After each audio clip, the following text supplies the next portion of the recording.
Hey, I'd like to welcome you to another episode of Money Matters Top Tips for Success, where each and every day I bring on new business owners, entrepreneurs, and executives and have them share their top tips for success with you. My name is Adam Torres. You can follow me on Instagram over at Ask Adam Torres to keep up with my book releases, book tour schedule, signings, all that other good stuff.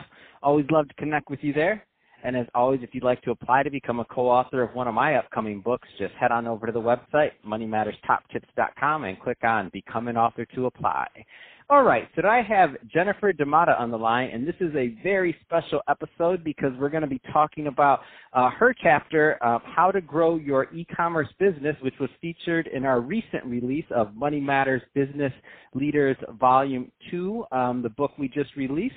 First off, Jennifer, congrats on being selected for the book. Really enjoyed your chapter. Great. Yes, I enjoyed being a part of it. I mean, you and I talked, I would say 6 to 9 months ago about the DiMotta method, and since then it's just sort of taken off. So thank you. Wow. So I know a lot has happened in your life recently. So you just moved to Europe and you accepted a position at Media Markt Saturn as Chief Marketing and Digital Officer. So first, tell us a little bit, before we jump into the book, tell us a little bit more about your new role and the new company you're with.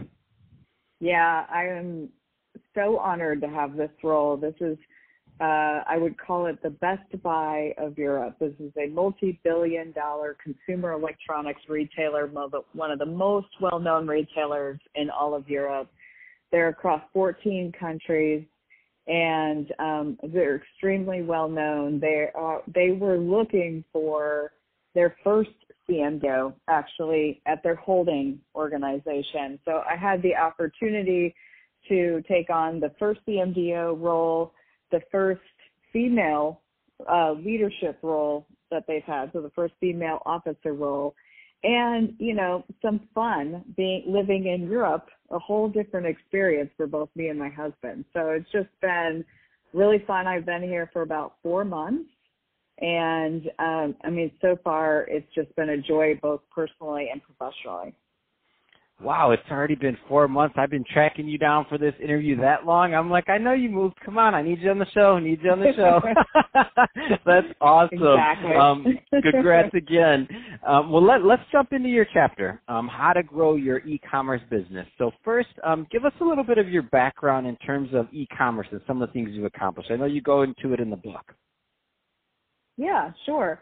Well, I would say I was one of the lucky ones. I was in marketing in the 90s, and in the mid-90s, I just landed an opportunity to help a company develop their email program. And that was kind of my first opportunity to be a part of something in a digital realm, as well as I was part of what they called back then a task force to develop the website.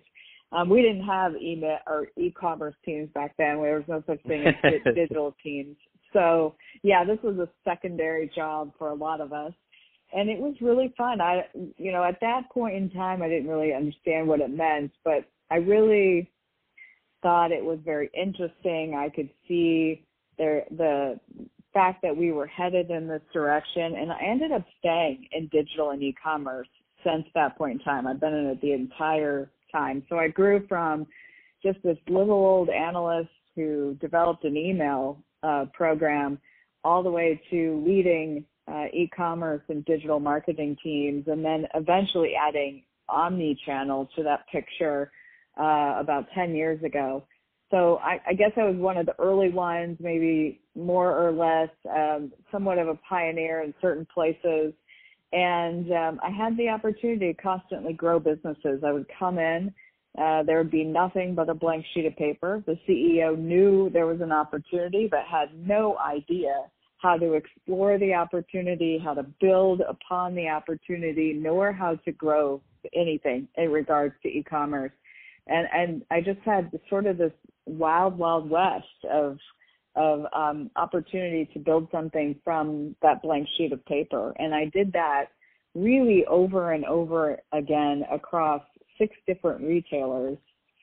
And then, as you know, because the last time we talked, I was actually consulting. So after really having a great success and a really good time developing these businesses for everybody else, I decided to consult for quite a while. I wanted to see what that opportunity looks like. And so I consulted for a couple years, and what I found was we went from an e-commerce economy, sort of a digital economy in the United States, for retailers, because retailers were really pushed into building their e-commerce from, really the big players, mostly Amazon, to then a new phase in the last few years of having direct-to-consumer brands want to get involved and go directly to the consumers. So the manufacturers and the brands building the products that would normally sell those products to retail were starting to see the opportunity to go directly to digital. And I spent a couple of years helping those brands go direct, which was incredible. And as you and I talked about my personal life, I'm married. I have a 23-year-old daughter, so she's a senior at university. And we have super healthy parents. And then all of a sudden, I'm thinking, what am I missing in the whole aspect of my career? What am I really missing? And I thought, I'm missing a global opportunity. And through all this thinking, I think I sort of sent a message to the universe that says, wow, hey, I think a global opportunity might be good. I never was really looking, but seriously, I had all these thoughts in my head, and then all of a sudden, earlier this year, a recruiter contacted me about this role out of the blue. And I was like, wow, this might be an option. And after conversations with my husband, which he's smarter, he's funny because he's like, listen, once you're interested, you've got the job. I was like, well, let's not get ahead of ourselves here. But I said, okay, let's try this. And we went through a couple months of discussions, and I looked at this opportunity and thought, what an amazing opportunity. And I'll tell you why, because these guys are kind of where Europe is kind of maybe similar to where Canada is. U.S. was really forced to go faster because of Amazon. We were forced to really grow e-commerce very quickly. Mm-hmm. And so a lot of other countries are about 10 years behind.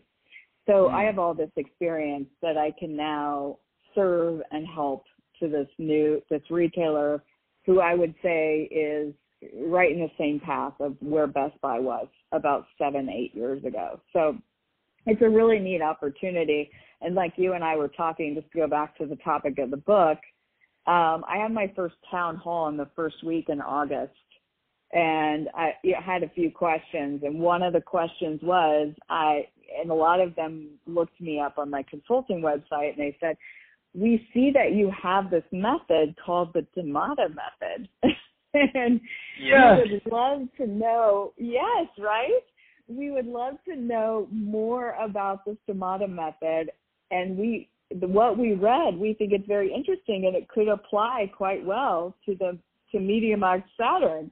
And I thought, yes, because it really is a methodology that helps you grow your business, which we can go into the details of that a little bit more. But I just wanted to tell you that it was really cool for somebody to say that to me in this very large town hall where I was just simply introducing myself. I wasn't really even expecting any questions.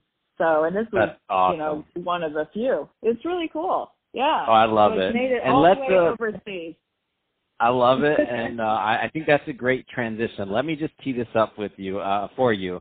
So I'll just read a little short sentence or two from the book. So the DiMotta method is for any industry, any size of business, and any level of e-commerce. It's a framework that creates organization and function in the wild, wild west of e-commerce retail.